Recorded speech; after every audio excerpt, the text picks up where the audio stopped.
Hi there, this is Andy McCall and welcome to the Module 1 IT Security Learning video.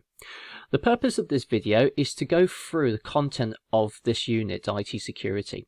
What you have available to you by downloading this PowerPoint file is all the content that you need to know in preparation for not just your practice test, but obviously taking your test as well. But what I'm going to do is I'm going to briefly go through the slides with you as well, just to verbally explain it, a bit more detail for you.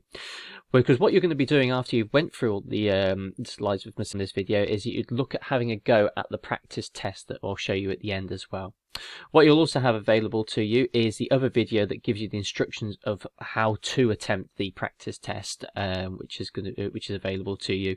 It's really handy, and it gets you into a flavour of understanding a lot more about IT security, because we know ourselves we're dealing with it in a day-to-day basis, majority of us. So I'm sure that most of you will have a bit of an understanding and concept, but it's just to draw out any weaknesses and any areas that you're not too sure with, particularly with the syllabus that you're going to be needing to know before you take your test. So that's the first point we're going to be doing.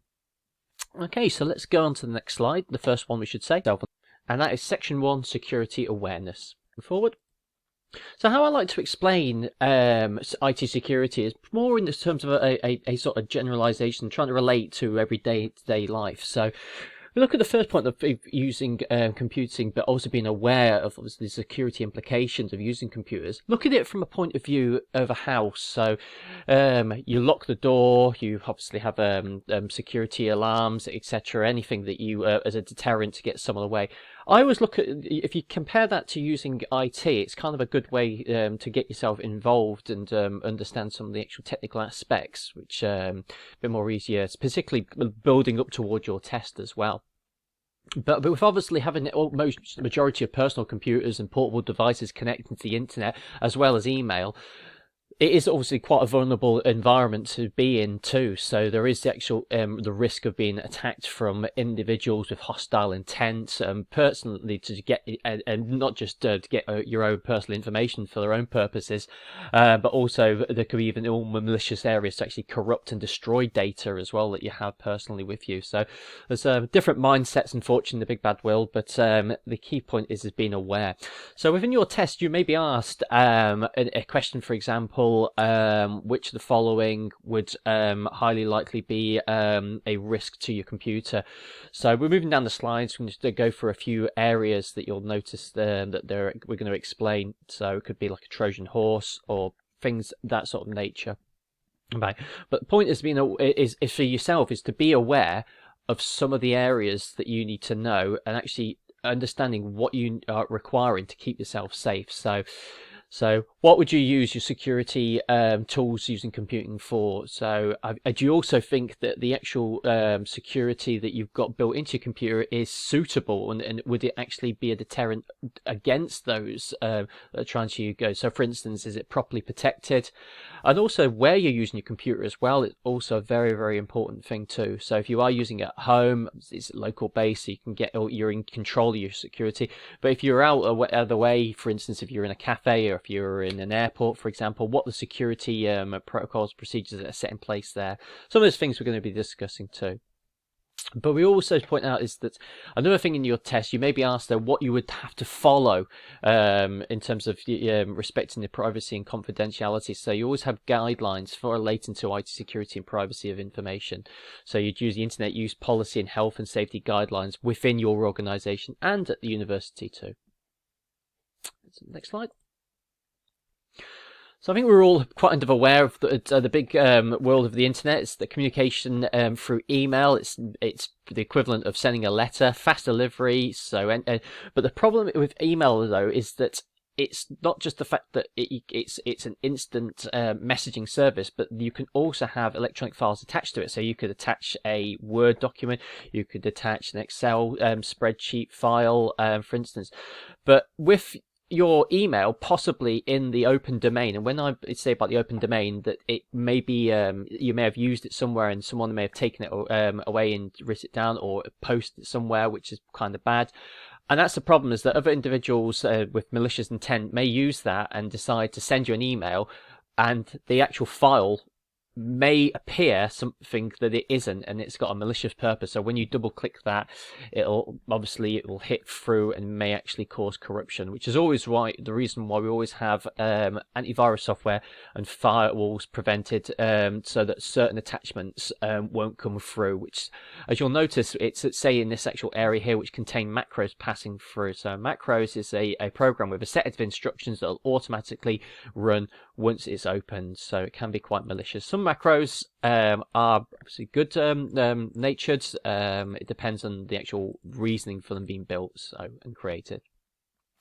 Another thing as well with email is you can always tell straight away, an individual, how they're actually coming across to you too, and that's the word netiquette, which you may see in your test. So it's using accurate and brief subjects in the appropriate fields on the message, and also ensuring that it's all spelt correctly. So before you're sending the message, you're making sure that it's quite clear, all the spelling correctly done, obviously making sure that you're spacing, etc. But also you have to be aware as well, though, that in terms of sending a message, how it's coming across as well. So if it had heated messages like flames, or if you had a lot of exclamation marks, or even if you made it, for instance, all uppercase letters, it may seem a bit intimidating and a bit aggressive. So that's what we mean by netiquette, how you actually conduct yourself when sending an email to. And sadly, it's a bit like the open world. We do get a lot of letters come through our post, which is pretty much advertisement for things that we don't really want to and care about, and you try your best to get rid of them, but they still keep on coming through. It's the same thing, a situation with emails as well, with unwanted messages. So unwanted messages are called spam, which is masses of junk email that have been sent out by companies or individuals to let you know about something that you may be interested in, or you may not be particularly. Phishing, however, is a different game altogether, and both of these will come up in your test. You will highly likely be asked what is spam and what is phishing. So phishing is an official looking email. It may look like it's pretty much been sent from organisations like bank, or it could be even if you're just gained your driving licence, getting an email through about obviously car being MOT'd or anything sort of that thing. It looks a very formal professional email, could be from your internet service provider, and what they may be asking you to do is ask for your details, personal information. It could be bank details, PIN numbers, etc. First thing to be pointed out is as we pointed out in the first slide, being aware of what you're dealing with in the world of the internet was coming through to you. So if you're looking and you're seeing that it doesn't look very legitimate, you can also check the email as well on your computer, and if you click that, it would tell you if it was fully go for it. And go on to obviously a search site and see if there has been any areas too that point out that it isn't legitimate. So if you are a bit suspicious, delete immediately, because once you press, it could be even a link on the email, and it directly take you through to somewhere, and it'll already start the ball rolling as well. So always be suspicious of all emails from unknown services, everyone.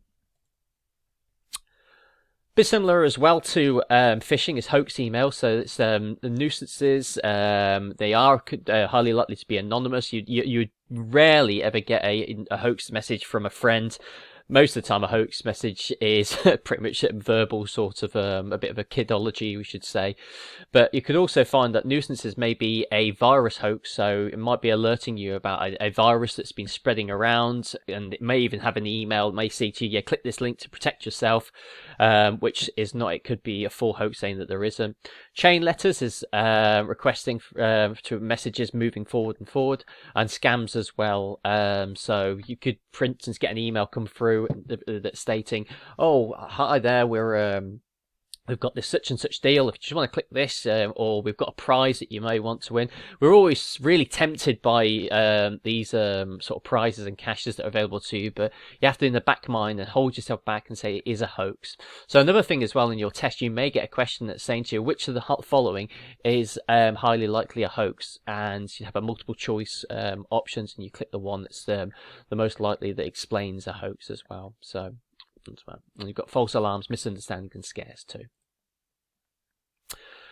So what is a virus? A virus is a malicious piece of software. It's introduced to the system often with the ability to spread itself to others. So the virus is not to be confused with the term bug. What a bug is in computing terms is a piece of coding, so a program that's been written, but it's not working correctly and there's an error in it. So if you look at my slides in PowerPoint here, if I was to click, for instance, let's just say this button here, section, and says I know it's out of the way, and it crashed this program, that's a bug in the system. A virus is different, though. A virus is an application or program that once it is being opened, it could start the malicious intent that it's been created for. And it may also look like it's quite a legitimate file. It may see something that's okay, but unfortunately, once you get into it, it actually bombs and actually starts the process, and it will trigger specific events in the actions as well.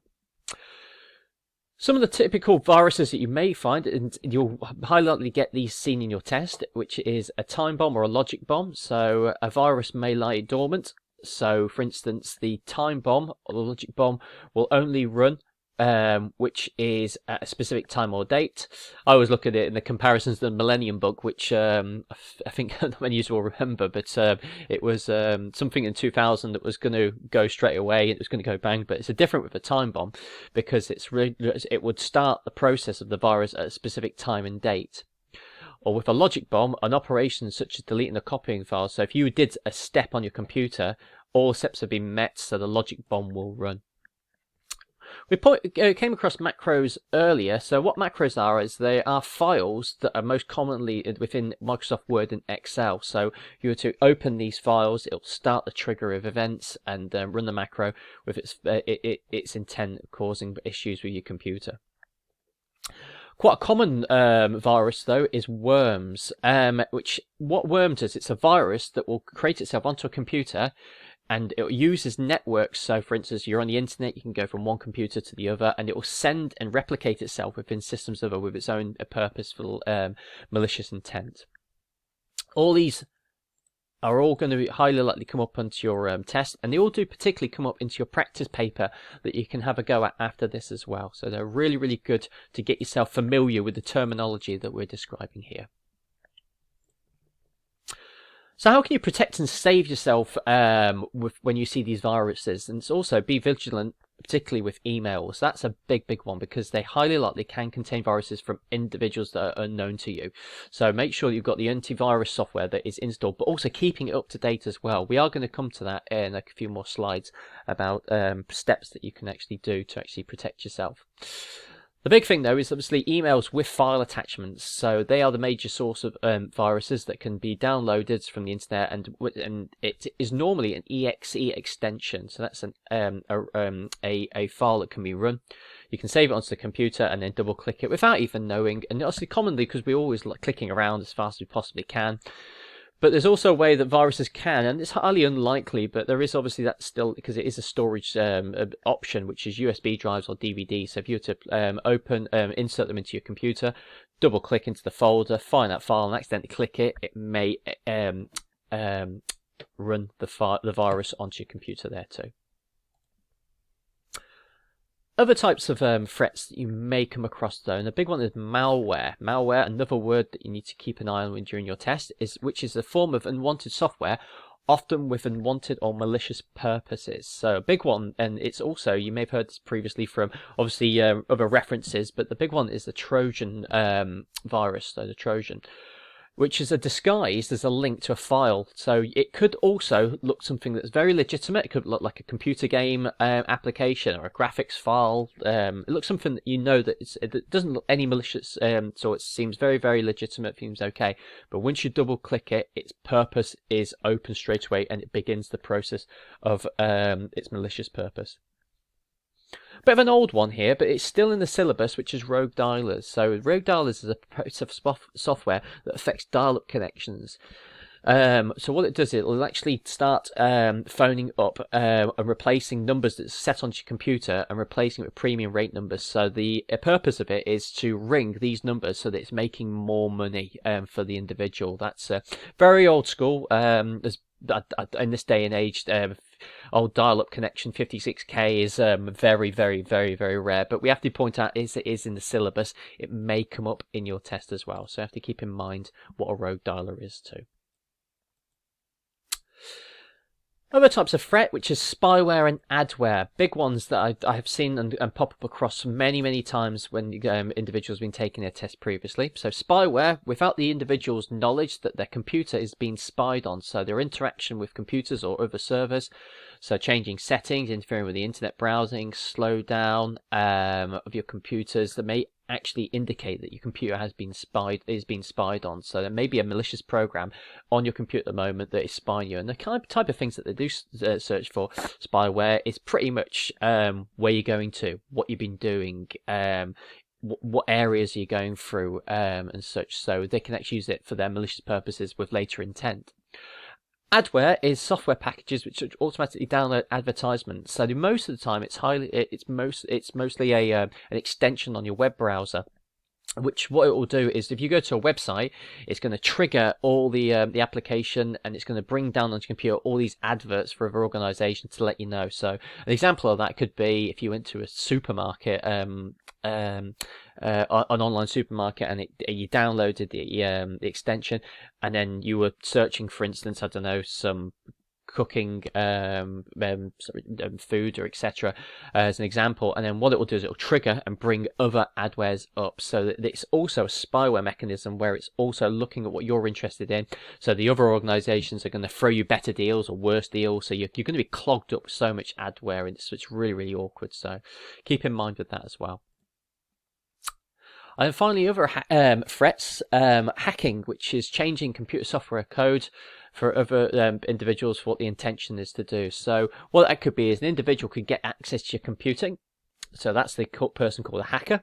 And they could actually log into a remote into your computer and change the software or even the hardware from its original purpose, so that they can actually do it for their own means. So the type of things that hackers will often use to get into your computer is hacking the password. So at the university or on your own computer, or even any sort of like organization where you have to log in to actually get access to the system, they may hack into it and get the password or try their best. And then once they've got in, they've got that free space.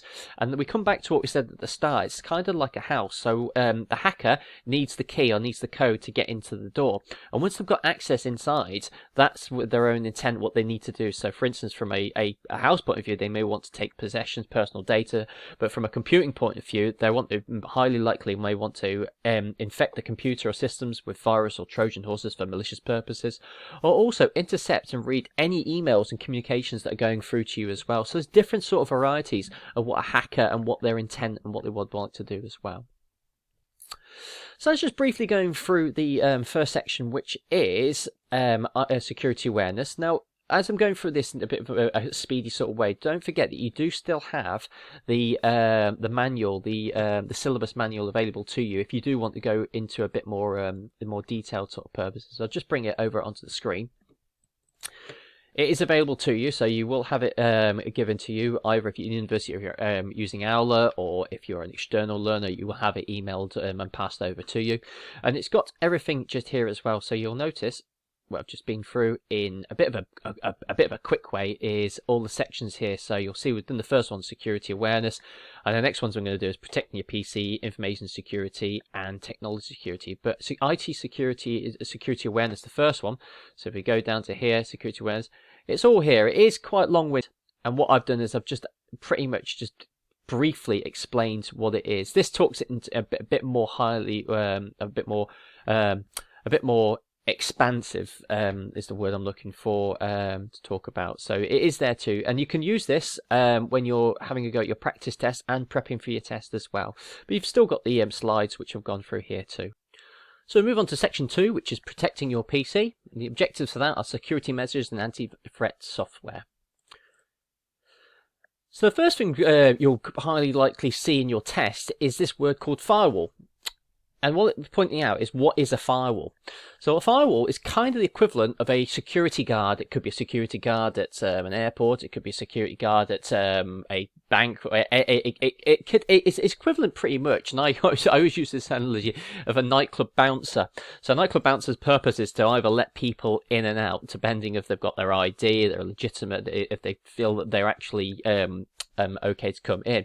And the firewall, a computer firewall, is pretty much the equivalent. So what it does, it's a filter. It will determine the type of traffic that's coming in and out of your computer, and it will decide, dependent on its settings, of whether to allow it into your computer or out via the internet, for example. So that could be access from a server. It could be an individual for that purpose. If you're on a forum or something like that, that's how it kind of works from that point. So keep in mind that word will come up quite a lot in your tests as well. So it will filter and determine what kind of traffic is coming in and out of your computer from the internet. Another good security measure is always ensure that you've got the latest software, and we always particularly say that, and it used to years and years ago be quite a unpopular thing, but it's not, because it's updating Windows regularly and keeping all your software updated.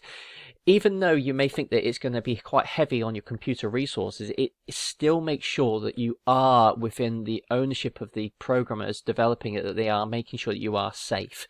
And it's also using reliable antivirus and antivirus software and keeping them updated too, because don't forget, the reason why we keep them updated is because their database will have an awareness of all the viruses that are circulating around the big World Wide Web. And obviously with you having that up to date, it will have it locally saved on your computer, and it'll identify if a virus is trying to get into your computer or it has actually already gotten in, and it'll try and actually destroy and eradicate it from your system. Another security measure you can always do within your antivirus and antivirus spyware software is to run a scan to see if there's anything lingering still that you may not have identified with. These are the kind of things you may come across in your test too. So it may ask you a multiple choice question: what would be the best course of action to ensure that your computer is protected, such and such. And you may see, for example, running a scan using antivirus anti-software would be an appropriate course of action. So once again, even though we're teaching ourselves the awareness of the big bad world with IT and making sure we're safe, but it's also getting us prepared for our tests that you're going to be taking too. Another area of software security measures is to use any software, so for instance to scan removable disks before installing or opening any files from it. So that's the point is, if you had a USB device that you were given, and before you put it onto the computer, what you would do before opening any folders or any files within that is open up your antivirus software to actually do a full scan of the device to see if there is anything in there, any sources of software that's got a malicious intent as well. And it's the same as well when you're downloading anything from the internet and putting it onto your hard drive, to scan them before opening them to make sure that they are legitimate and they are okay. Same as well with emails. So if you were to receive any emails, you could set your antivirus software to scan any of your emails that come through to ensure there's no malicious intent. Sometimes it may pop up a friend of yours saying all this malicious intent, and you know straight away that they may have accidentally sent something that they may have come across. So it is, even though you know the individual that you're receiving it from, they may, as we pointed out the example we used previously, the virus worm, they may also have been attacked themselves, so they're sending another thing too. So it's even though it's someone you know closely, make sure that you're also protected and make sure that they're protected too, so you could let them know what's happening. And as I pointed there, always be suspicious even from a known source as well. So the general rule is that your own local computer and pretty much all devices should always have an antivirus program installed, and they should always be updated regularly so that the virus program is aware of what's happening in the internet and any viruses that are being circulated. But we have to be conscious though that certain antivirus software may have limitations, so they may not have a database that is strong enough that, or I'd say expansive enough, that is aware of all the viruses that are actually circulating at the current time, because every single day there's always highly likely a new intent that's been built. So it's really important, and should always be used regularly to scan entire contents of the computer. It's always a rule set getting to back to your process when using computing. And also, when you're looking at when you come to your test, it's may ask you for your behaviors with antivirus software, and these are the key points. So we have to be remembering that we're regularly scanning the computer for anything, like for instance, it's downloaded from the internet or emails as well. It may also ask you about a question that if an antivirus piece of software does find an infected file, and it will ask for what you should do with it. So obviously disinfected, quarantined, and deleted. If it is not edited, repaired, or disinfected too. So that's another thing to be aware of as well. So what does antivirus software anti-spyware software? You can tell the difference between them both. What the purpose of anti-spyware software does. It helps prevent spyware and adware, which is two words that have it propped up in the first section from being installed on your computer. So spyware, keeping an eye on what you're doing, you know, your behaviors, etc., what you're clicking on, but also adware as well, like drawing up from organizations that want to sell you things. And I always look at adware from the point of view of mail that's coming through the post, physical mail, and it's the same for your computer as well. One of the big ones, though, is Microsoft Defender, Windows Defender. I don't know if it's still circulating now on Windows 10, particularly now with Windows 11, but in terms of our syllabus, we are still talking regarding Windows Defender, so keep that in mind if it does come up in your test. And it is free from Microsoft, and that's a protection for antivirus and anti-spyware and adware as well. Same attitude to have is keeping it up to date, installing the latest updates so that the system is protected and it can do all scan regularly to make sure that there isn't any spyware or adware installed on your computer, particularly on browsers. That's the biggest area that you'll find that there's an extension that's accidentally been, I wouldn't say even accidentally, out of your way, not being aware that's been installed. So another piece of software is anti-spam software, so it can be regularly used as another way for a computer to advertise, sending emails out to you. Spam mail is a way of introducing viruses as well onto your computer, so it does kind of work at a point of view where it's being sent to you. It looks like it's a very interesting deal that's going on, but then you double click it and there's a file that's available to you, and straight away. So another thing as well is it makes sure. But good thing about anti-spam software that it does give you the option to filter any unwanted messages that's obviously coming through, and it does work in conjunction with antivirus software. So I think the big set of rules, not just for yourself but for everyone, is to make sure that you have got your antivirus, anti-spam, adware, and spyware too, to just protect yourself. And that's the actual the measures you set in place for yourself. So that's section 2. Moving on to section 3. So section 3 is information security, with its objectives of privacy issues, changing a password, and also information security.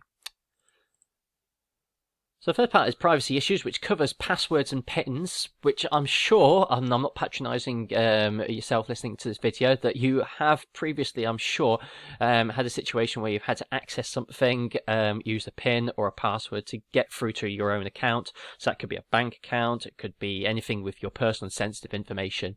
But in your test, you may be asked what is a strong password and what should consist of, and it always within it being adequate length and at least 8 characters, which is a combination of, could be capital letters, it could be special characters, an exclamation mark, could be a pound sign or the dollar sign or even the euro sign for that matter, so that it's a strong enough one as well.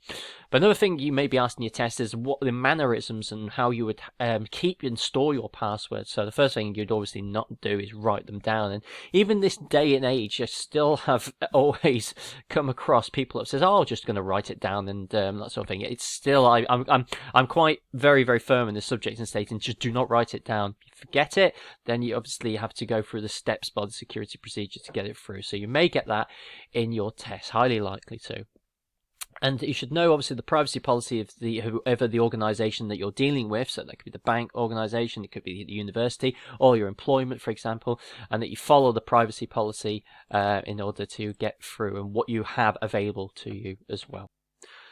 So something that will come up particularly in your practice test and highly likely in your main test is the understanding of how you access certain areas of a system or network, for example. And one of the questions it may ask you is, what is the first thing that is required? And the first thing is, most importantly, is the user ID, which will identify who you are, the individual that you are, to the system that you're trying to log into. The password will also verify, so it also ask it to actually confirm the identity of the actual individual's user. So once these two measures have been met by the system, you'll get your access rights, but it obviously depends on what the user account's access rights have been given to the permission of the folders or the information that you can access in the system. So obviously with this point, it's allowing only only appropriate personnel to have access to certain parts of the system, and particularly the sensitive parts of the system. So, for instance, in the real life scenario, in terms of the if you're in employment, if you needed to outside your remit get access control to another area, you'd have to go to the right departments. That could be the IT support, or it could be one of those. It could be obviously dependent on what it is really. So just to understand, that's those 2 points there. But the next slide, very important, because this is the three processes that are activated when the user yourself will log into either a computer system or an area that you need to get into. And it's very, very important to remember these three, because they will highly likely come in your test, and it'll ask you to select what the actual correct stages are at their place. So the first stage is authentication, which what you'll do is you'll find out if someone is who they are by saying their username, login, and then their password. Once that's been entered and you've confirmed it, the information will go over to the system. So you provide the username and password, and then the system will check that it matches the details that they have held specifically for you and the permissions that that account has to, so the identification. And then finally, it confirms it with the authorization to check that everything is okay, and it has granted the authentication, identified the issue, and allows you to move on and gain access to that area that you've been allocated to. So very important, particularly prepping for your test. Remember, it's authentication, identification, and authorization. Another question you may see is changing a password. So I'm at fault for years and years ago. I used to have access to accounts, etc., and I used to always leave my passwords. So even now, I'm always telling individuals, yourself, see me, always regularly change your password on any accounts, because it is that if the your password stays the same, it's easier for an individual to log in, especially hackers, to memorize your certain key wordings, your interests, etc., and they'll be able to get it a bit more easier. On a Windows computer, you may be asked in the test, so how do you actually change your Windows password? So it is on the keyboard commands, it's Control, Alt, and Delete. Or if you needed to do it through the control panel, you can search and just go to the control panel by searching just down there as well.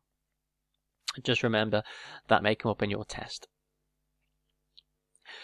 So the sensitive data, yourself, any organization, should all be kept secure, because it can be used for malicious purposes, and that is what we call identity theft. So identity theft is the act of impersonating someone, often using stolen credentials to commit some criminal act. So they may obtain your credit card or bank details, even a fake passport, could be a driving license, to obviously use that for a malicious purpose for their own reward. So keeping your data secure and ensuring that you're doing all the steps to make sure that no one's got access to it, very imperative. Some of these wordings, particularly identity theft, may come up in your test, so try and familiarize yourself quite well with some of these wordings. And they do come up in the practice test as well that you'll have a go at after this, so it is good to go through that too. Additionally to identity theft, there are threats from viruses and Trojans, so criminals will attempt to gain access through different particularities. But one of them is a technique called phishing, which we did briefly talk about in the first section. So what phishing generally is, it's an individual that's trying to pretend to be from a trusted body, such as a bank, or it could be another area, and they're trying to gain sensitive data, such as a PIN code. What you might find is that once they've interpreted, or they've actually pretended to be that person, they're going to contact you either by email and try and get your sensitive information so they can use the loss for your password or PIN code. If you ever see anything that is suspicious, the key thing, and you may see this in your test questions, what you would do, immediately delete these emails. So as we point at the bottom, you should delete these emails, especially from an unknown source, because they're purposely, as we pointed out in the little graphical image here, they're phishing for information. So very, very important. So we move on to the final section of IT security syllabus, which is technology security. Go to the first slide. So one of the areas of this section is the physical measures. So how we have to look at it from a physical perspective of looking after our devices. So we've already covered from the software using the system's point of view, protecting our sensitive data. But obviously we have to be aware that we've got, in this day and age, particularly with portable devices, laptops, PDAs, and also, most importantly, mobile phones, anything that's physically possible to take away an electronic device should always be locked and secured with a cable. Laptops in particular, even though we have got the the bags, etc., that you can hold on to. It's making sure that it's all locked and it's all very, very safe. But there's another key thing that we have to be remembering, looking particularly for our test point of view, is you may get in this situation where there's multiple choice questions, and it might be asking you, for instance, what measures would you do to keep a portable device safe, for instance, if you're in a public area. So obviously making it sure it's locked with a secured anchored cable to the table is another particular one that a lot of people will use. You'll notice it sometimes. You'll get people that will pop away. They'll make sure the laptop is locked so no one can access it, unless obviously they shouldn't have their username and password, but making sure it's physically locked to a table that's sturdy as well. Another thing that you may find in your tests is they might ask you about removable storage devices, so USB memory sticks. There's always been a big thing that you should never, ever, ever keep sensitive data on a USB memory stick, because they're so easy to lose. But because they've got confidential, confidential, sensitive, and valuable information. So it should, if it is going to be kept in a secure place so that you remember it's there, and it's going to be put back so that it is not. It's because they are vulnerable to loss and thefts. Particular when they first came out onto the market, everyone was like, "Oh, this is excellent, very easy to use, pick up, take away." But unfortunately, the easiness of losing them because they are such small devices is quite common. But also, it's not just from a malicious individual or a person's point of view of what they're going to physically steal. It's also the environment and the actual hazards as well we have to be aware. And this may come up in your test too, in terms of backing up information in the attempt that, for instance, there could be theft-proof, also waterproof and fireproof as well. So always ensure that you do keep a backup of all your information, because there's the threats not just from malicious intent, but obviously from the elements as well. Organizations particularly will carry out regular complete copies of all files, so they'll have systems in place where their servers will be kept doing backups to other servers. So in the case of there is a situation, it could be electronic fault, it could be obviously malicious intent, and obviously the elements of nature that have caused this. So there is the possibility of that happening, but also you have to be aware of the possibility of accidental file deletion and data corruption, which comes with that as well. So always ensure that you are backing up your files, and that may come up in your test as well. What would be the best way to protect your data in case of these elements, these actions happening? Is obviously regular backups as well. And some cases you may actually decide to do an off-site backup or an actual backup to a storage device that's next to you as well. Always handy, but keeping obviously protected and safe using correct procedures as well.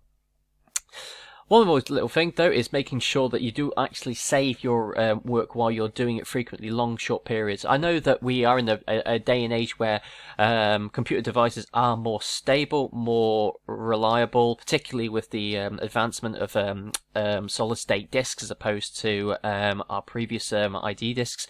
But at the same time, it is good to make sure that you do regular short periods of saving to make sure that it is permanent, or actually do backups as well. So good to get into that nature. And some these sort of these behaviors may come up in your test, may asking you why you're doing this. So keeping it simple, you can't go wrong.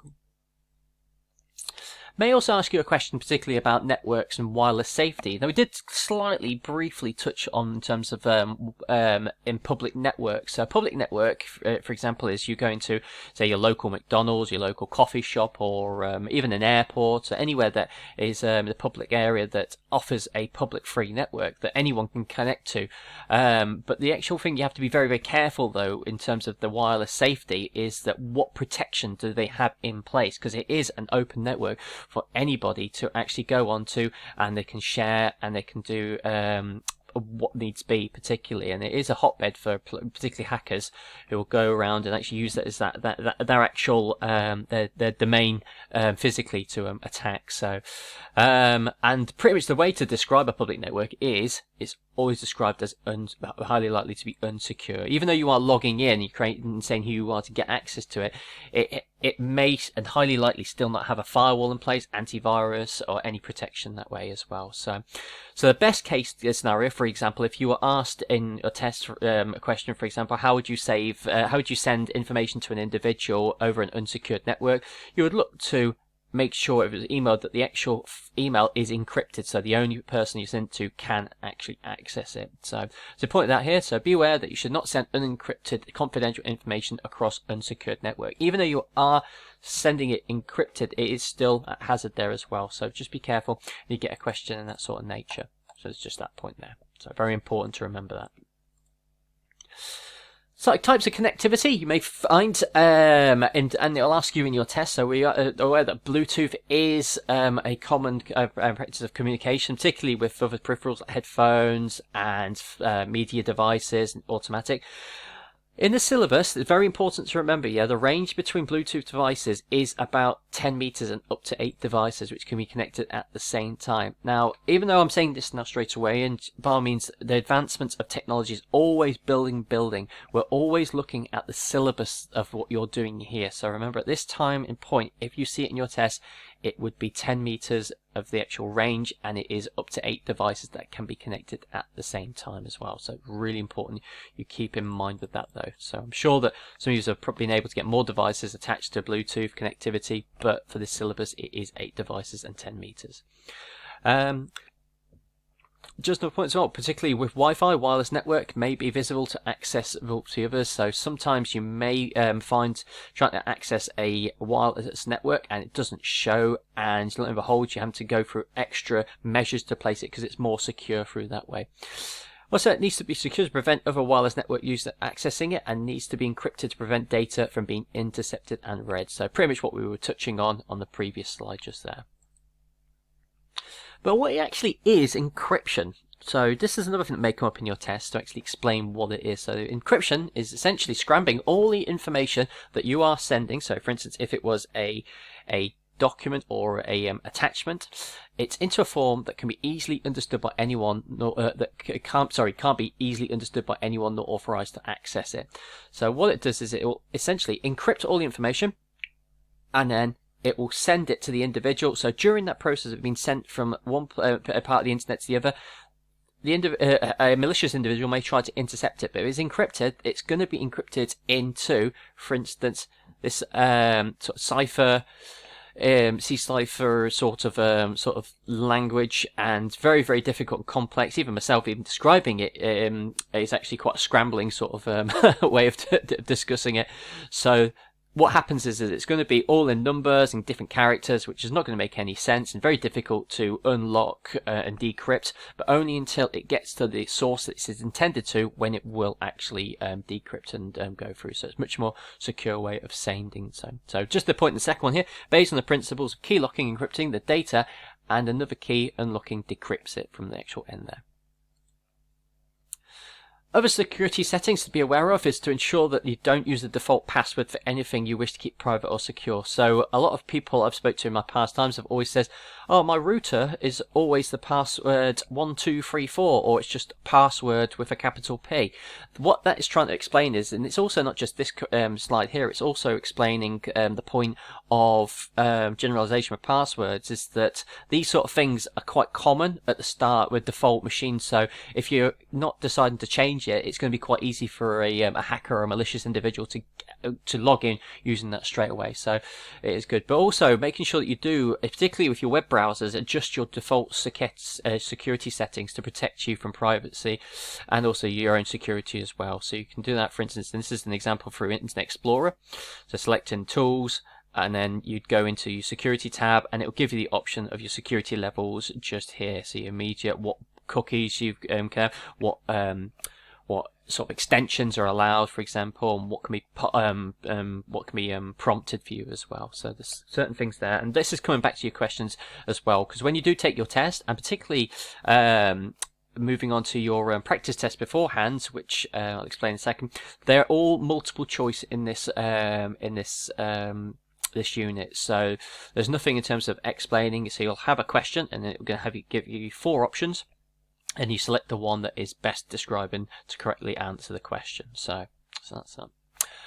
Okay, so that's me just briefly, as I pointed out, just to summarize what we've done. So we've gone through the 4 sections of the IT security slides, each section. So we've gone through security awareness, we have gone through protecting your PC, we've gone through information security, and finally we've gone through technology security as well.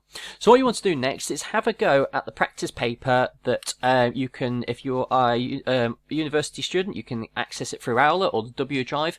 An external learner, you would have been provided it to you by email. So if you haven't received it, please contact us, or as any problems, we'll be able to provide it to you. So there is the other video which gives you a explanation of what to do, how to attempt the practice test, and how to mark it yourself by the solution. So have a look at that, see how you get on. Any problems, just let us know. We're more than welcome, more than happy, I should say, to help. So thanks very much for your time, and all the best with your future revision.